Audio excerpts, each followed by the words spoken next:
आप सभी को यीशु मसीह के नाम में जय मसीह की। आपका एक बार फिर डिक्लेयर एंड डिफेंड के इस वीडियो में स्वागत है। आज का हमारा टॉपिक मॉन्टी थर्सडे। हर साल ईस्टर और गुड फ्राइडे से पहले हम एक दिन को बनाते हैं जिसको मॉन्टी थर्सडे के नाम से जानते हैं। इस दिन को हम एक अंतिम भोज, पांव धोने की घटना और प्रेम की एक नई आज्ञा की याद में मनाते हैं। लेकिन मॉन्टी थर्सडे को समझने के लिए हमें यीशु से लगभग 1300 से 14.5 साल पीछे मिस्र देश जाना होगा, क्योंकि मॉन्टी थर्सडे की जो रूट्स हैं, जो उसकी जड़ें हैं, वो उस जगह से जुड़ी हुई हैं जिसको हम निर्गमन की किताब उसका 12वें अध्याय में देखते हैं, जहां पे परमेश्वर अपने लोगों को फसह का पर्व बनाने की एक आज्ञा देते हैं। उस फसह के पर्व को किस तरीके से बनाना चाहिए, क्या उसके प्रोटोकॉल्स हैं, क्या नियम है, क्या कायदा है, क्या कानून है, इस पूरी चीज को हम निर्गमन उसके 12वें अध्याय में देख पाते हैं। निर्गमन 12 में हम देख पाते हैं कि किस प्रकार इजरायली लोग मिस्र में दास बने हुए हैं, स्लेवरी में हैं, और परमेश्वर ने उस मिस्र देश पे काफी विपत्तियों को डाला है। और उन सारी विपत्तियों से बढ़कर एक और विपत्ति आने वाली है, और वो विपत्ति है कि मिस्र देश के पैलौटों की मृत्यु होना।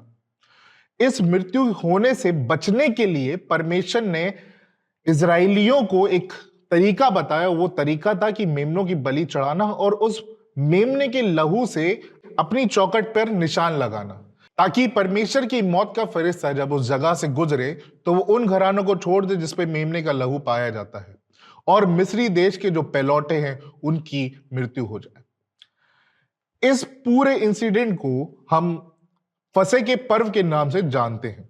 इस फसह के पर्व को मनाने के लिए कुछ चीजों की आवश्यकता होती थी, जैसे कि बुना हुआ मेमना खाया जाता था, बिना खमीर की रोटी खाई जाती थी, कड़वे साग पात खाए जाते थे, और ये सारी चीजें परमेश्वर के द्वारा इन लोगों को 12वें अध्याय में दी गई हैं। उसको आप विस्तार रूप से अपने आप भी पढ़ सकते हैं। इजरायलियों से लेकर यीशु मसीह के आगमन तक हम इस फसह के पर्व को एक राष्ट्रीय पर्व के फॉर्म में देखते हैं। यहूदी लोग फसह के पर्व के लिए यरूशलेम के मंदिर में आते हैं, अपनी उन बलियों को चढ़ाते हैं और उस बलि के मांस को अपने लोगों के साथ मिलकर खाते हैं। परमेश्वर का कलाम लूका की किताब उसका 22वां अध्याय और 7वीं आयत में हम देखते हैं कि फसह का दिन आया, और इस दिन यीशु मसीह ने अपने चेलों के साथ मिलकर इस फसह के पर्व को मनाया, जिसको हम परमेश्वर के पुत्र यीशु का अंतिम भोज के नाम से जानते हैं और लास्ट सपर के नाम से जानते हैं। फसह के पर्व के दौरान यीशु ने कुछ बिल्कुल अलग किया जो शायद कोई ना करता। उसके लिए मेरे साथ निकाल लें लूका की किताब 22वां अध्याय उसकी 19 से लेके 20 वर्ष तक, जहां लिखा है, यह मेरी देह, यह मेरे लहू में नई वाचा है। जहां यहूदी फसह के पर्व को मिस्र से छुटकारे की याद में मनाते थे, वहीं यीशु ने कहा, मैं ही सच्चा मेमना हूं। यह अब मिस्र से नहीं बल्कि हम सभी को हमारे पाप से छुटकारे की बात बताता है। इसी को आगे चल के पहले कुरिन्थियों 11वें अध्याय में हम देखते हैं कि अर्ली चर्चेस और अर्ली चर्च फादर ने, अर्ली कलीसिया ने इसको प्रभु भोज यूकरिस्ट का नाम दिया। यूहन्ना 13 में हम एक और बहुत महत्वपूर्ण काम यीशु मसीह के द्वारा होता हुआ देखते हैं, और वो काम है उसका अपने चेलों के पैर धोना और उनसे कहना, मैं तुम्हें एक नया आदेश देता हूं कि तुम एक दूसरे से प्रेम करो, जिस प्रकार यूहन्ना 13 उसकी 34वीं आयत में लिखा हुआ है। और इसी से निकला एक शब्द जिसको हम मॉन्टी जानते हैं। ये एक लेटिन शब्द के द्वारा निकला हुआ है जिसको हम मैंडेटम के नाम से जानते हैं, जिसका हिंदी में अर्थ होता है आदेश या कमांडमेंट। और यीशु मसीह ने हमें एक नया कमांडमेंट उस रात दिया, और वो कमांडमेंट आज हम सभी को याद रखना है। और वो कमांडमेंट है कि जिस प्रकार मैंने तुमसे प्रेम रखा, तुम भी दूसरों से प्रेम रखो। आज हम उस रात को याद रखते हैं जिस रात को यीशु मसीह ने अपने चेलों के साथ आखिरी बार भोजन खाया। वह कोई साधारण भोजन नहीं था, वह प्रेम, बलिदान और आज्ञाकारिता की रात थी। उस रात प्रभु ने रोटी तोड़ी और कहा, यह मेरा शरीर है जो तुम्हारे लिए दिया जाता है। उसने कटोरा उठाया और कहा, यह नई वाचा है मेरे लहू में। मॉन्टी थर्सडे हमें याद दिलाता है कि उद्धार सस्ता नहीं था। किसी ने अपना शरीर हमारे लिए तोड़ा, किसी ने अपना लहू हमारे लिए बहाया है।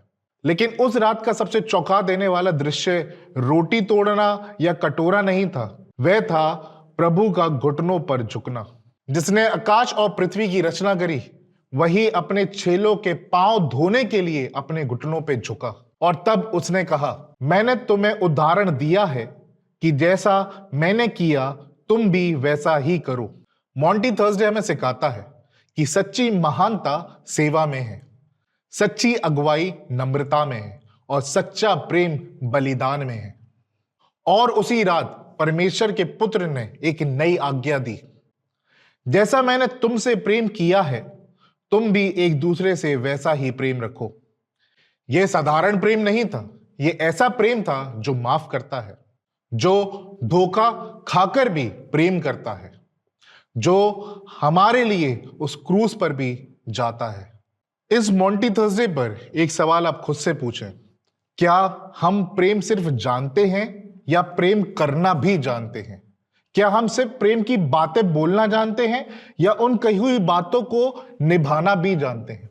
क्या हम प्रेम को केवल शब्दों में तौलना जानते हैं या अपने एक्शंस के थ्रू उस प्रेम के लिए काम करना जानते हैं?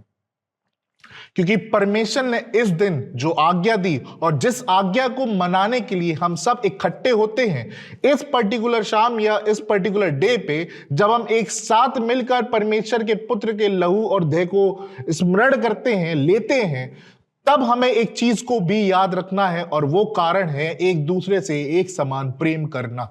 क्योंकि आज के टाइम पे हम सभी ये भूल चुके हैं कि परमेश्वर ने उस दिन हमें मसीह में एक यूनिटी बताया था, मसीह में एक यूनिटी होने की आज्ञा दी थी, एक प्रेम को करने की आज्ञा दी थी, जिस प्रेम में हमें एक दूसरे को एक साथ कंधे से कंधा मिला के परमेश्वर के राज्य की तरफ चलना था, जिस प्रेम में हमें एक दूसरे का साथ देते हुए एक दूसरे को परमेश्वर के राज में ले जाना था, जिस प्रेम में हमें एक दूसरे को नीचता नहीं दिखानी थी, एक दूसरे को बेइज्जत नहीं करना था, एक दूसरे के साथ मारपीट नहीं करना थी, एक दूसरे को डिस्क्रिमिनेट नहीं करना था, एक दूसरे के साथ बायस नहीं करना था, एक दूसरे के साथ वो हर चीज नहीं करनी थी जो परमेश्वर की नजर में बुरी है, बल्कि हमें एक दूसरे के साथ एक दूसरे की सहायता करते हुए परमेश्वर के राज में एक दूसरे को बढ़ाना था।